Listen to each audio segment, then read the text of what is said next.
Hello, എന്താണ് ഇന്നത്തെ വിഭവങ്ങളൊക്കെ തയ്യാറാക്കി കഴിഞ്ഞോ? ഞാനിന്നൊരു മുട്ട അവിയൽ, നിങ്ങൾക്ക് ചിരി വരുന്നുണ്ടോ? മുട്ട അവിയലൊന്ന് ഞാൻ എൻ്റെ അമ്മയൊക്കെ എനിക്ക് ഉണ്ടാക്കി തന്നത് എനിക്ക് ഓർമ്മയുണ്ട്. ഞാൻ മക്കൾക്കും ഉണ്ടാക്കി കൊടുക്കാറുണ്ട്. ഇതിൽ പക്ഷേ അവിയലെന്ന് പറഞ്ഞാൽ നിങ്ങൾ എല്ലാ കഷ്ണമൊന്നും വേണ്ട കേട്ടോ. നമ്മുടെ സാധാ അവിയലിൻ്റെ കഷ്ണങ്ങളൊന്നും വേണ്ട. അതായത് മുട്ടയ്ക്ക് ചേരുന്ന കഷ്ണങ്ങൾ. ഉരുളൻകിഴങ്ങ് അതുപോലെ നീളത്തിൽ അരിഞ്ഞത് വേണം.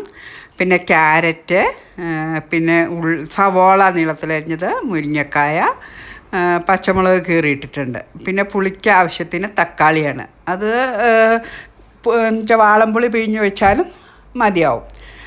ഇത് മുട്ടയാണ്. ഇനി മുട്ട കൂടുതൽ വേണ്ടവർക്ക് കൂടുതൽ ചേർക്കാം. അപ്പോൾ ഉരുളൻകിഴങ്ങിൻ്റെ അളവ് കുറച്ചാൽ മതി, പച്ചക്കറിയുടെ അളവ് കുറച്ചാൽ മതി. അപ്പോൾ ഇത്രയും എടുത്തിട്ടുണ്ട്. ഇനി ചതയ്ക്കാനുള്ള തേങ്ങ, മുളക്, ജീരകം, കറിവേപ്പില, ഉള്ളി ഇത്രയും ചതച്ച് കൊണ്ടുവരണം. നമുക്കിതിലേക്ക് ആവശ്യത്തിനുള്ള ഉപ്പ് പൊടികൾ ചേർക്കാം. ഉപ്പ് ചേർത്തു. പിന്നെ മുളക് പൊടിയാണ്. മുളക് പൊടി അധികം ചേർക്കേണ്ട ആവശ്യമില്ല, കാരണം പച്ചമുളക് കീറിയിട്ടിട്ടുണ്ട്, പച്ചമുളക് അരയ്ക്കാനുമുണ്ട്. അപ്പോൾ എരിവൊക്കെ ഓരോരുത്തരുടെ ഇഷ്ടത്തിന്. പിന്നെ കുറച്ച് മഞ്ഞൾപ്പൊടിയും കൂടെ ചേർക്കുക.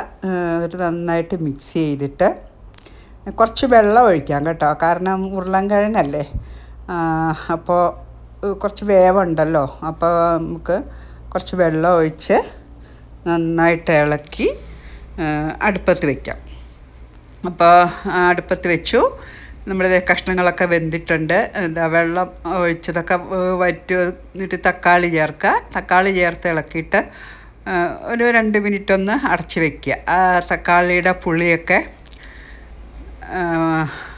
ഇറങ്ങണം, കഷ്ണത്തിലൊക്കെ പിടിക്കണം. അപ്പോൾ നമുക്കൊന്ന് അടച്ച് വയ്ക്കാം. അടച്ച് വെച്ചിട്ടൊരു 5 മിനിറ്റ് മതി. തക്കാളി വേഗം അങ്ങ് വെന്തുടയേണ്ട കാര്യമില്ല. അപ്പം നമ്മുടെ തക്കാളി പുളിയൊക്കെ ഇറങ്ങി. ഇനി ഇതിലേക്ക് നമുക്ക് അരപ്പ് ചേർക്കാം. വെള്ളമൊക്കെ വറ്റിയിട്ടുണ്ട് കേട്ടോ. ഇതെന്ന് വെച്ചാൽ കൽച്ചട്ടി ആയതുകൊണ്ട് വേഗം വെള്ളം വറ്റും. വെള്ളം ഉണ്ടെങ്കിലും ഇരുന്ന് വറ്റിക്കോളും. അപ്പോൾ നമ്മുടെ തേങ്ങ ചതച്ചതും ചേർക്കാം. മിക്സിയുടെ ജാറൊന്ന് കഴുകിയിട്ടുള്ള വെള്ളം വേണമെങ്കിലും ഒഴിക്കാം. തേങ്ങ ചേർത്ത് ഇങ്ങനെ ബോളിൽ പൊത്തി വെച്ചിട്ട് കുറച്ച് നേരം ഒന്ന് അടച്ച് വയ്ക്കാം. ഇനി നമുക്കതൊന്ന് തുറന്ന് നോക്കാം. അപ്പോൾ നമ്മുടെ അരപ്പൊക്കെ ചേർത്ത് തടച്ചുകൊണ്ട് പൊട്ടും വെള്ളമില്ല.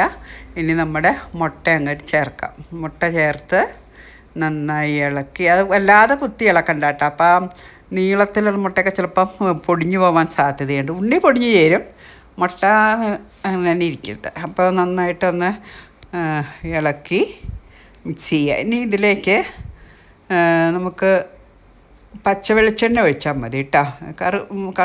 കടുക് വറുക്കുന്നുണ്ടാ, പച്ച വെളിച്ചെണ്ണ ഒഴിക്കുക. പച്ച വെളിച്ചെണ്ണ നല്ല ചുറ്റിലും ഒഴിച്ചിട്ട് കുറച്ച് കറിവേപ്പിലയും കൂടെ ഇട്ട് നമുക്ക് കഴിഞ്ഞാൽ നമ്മുടെ പരിപാടി കഴിഞ്ഞു. അപ്പോൾ മുട്ട അവിയൽ റെഡിയായി. നിങ്ങളിത് ഉണ്ടാക്കിയിട്ടില്ലെങ്കിൽ ഒന്ന് ഉണ്ടാക്കി നോക്കിക്കോളൂ കേട്ടോ.